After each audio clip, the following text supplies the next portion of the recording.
ক্লাসের সবচেয়ে সেরা দুই সুন্দরী ইভা ও সাদিয়া।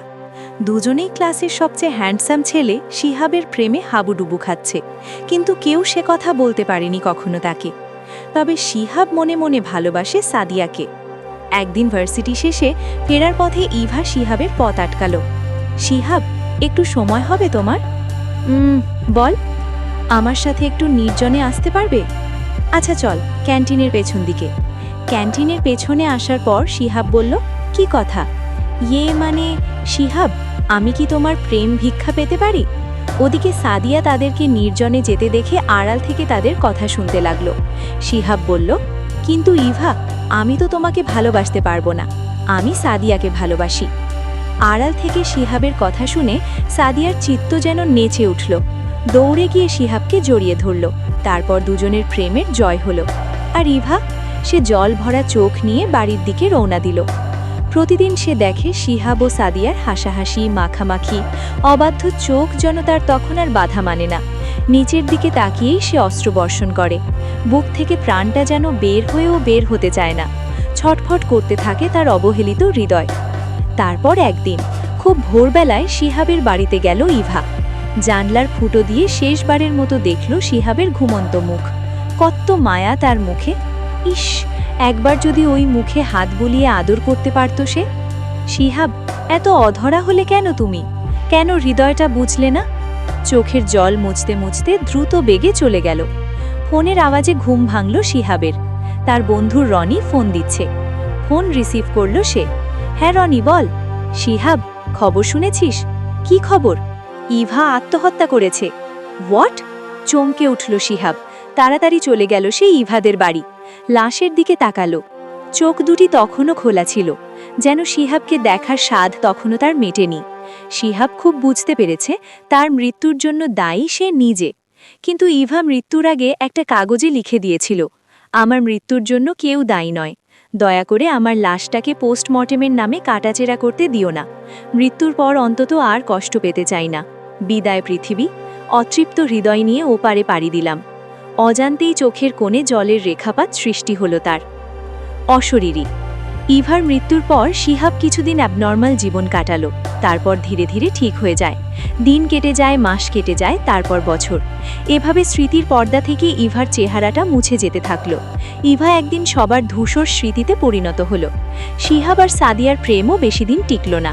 সাদিয়ার বিয়ে ঠিক করেছে কোনো এক বড় লোকের সাথে। সাদিয়াও রাজি এই বিয়েতে। বড় লোক হাতছাড়া করলে শেষে কপালের দোষ দিতে হবে। অনেক বুঝিয়েও সে ফেরাতে পারল না সাদিয়াকে। শিহাবের এখন খুব করুণ অবস্থা। এই মেয়েটার জন্যই সে ইভাকে হারিয়েছে। আর আজ সাদিয়াও চলে গেল রাতের ঘুম হারাম করে।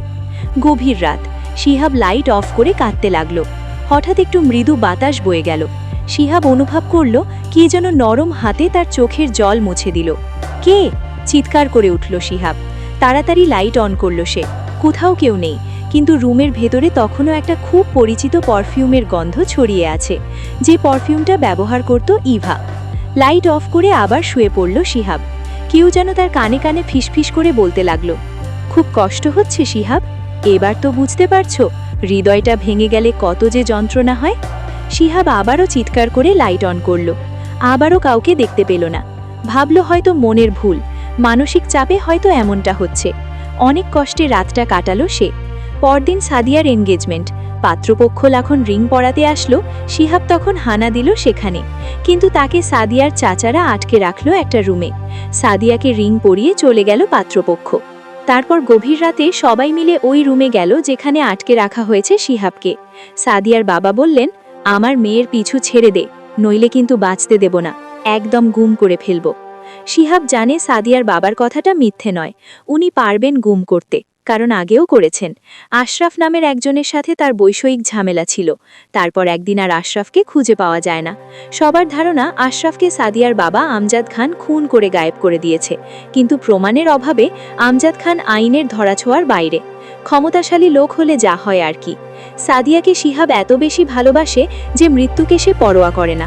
বলল, আমাকে গুম করার ভয় দেখিয়ে লাভ নেই, আমি সাদিয়ার পিছু ছাড়ব না।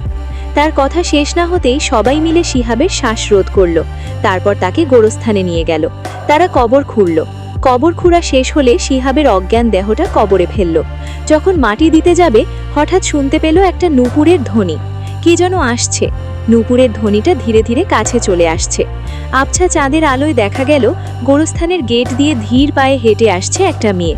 পরনে একটা সাদা শাড়ি, শাড়ির আঁচলটা তার বাতাসে দুলতেছে, চুলগুলো উঠতেছে, অথচ আশেপাশে তাদের বাতাসের কোনো অনুভূতি নেই। মেয়েটা হেঁটে তাদের দিকেই আসছে।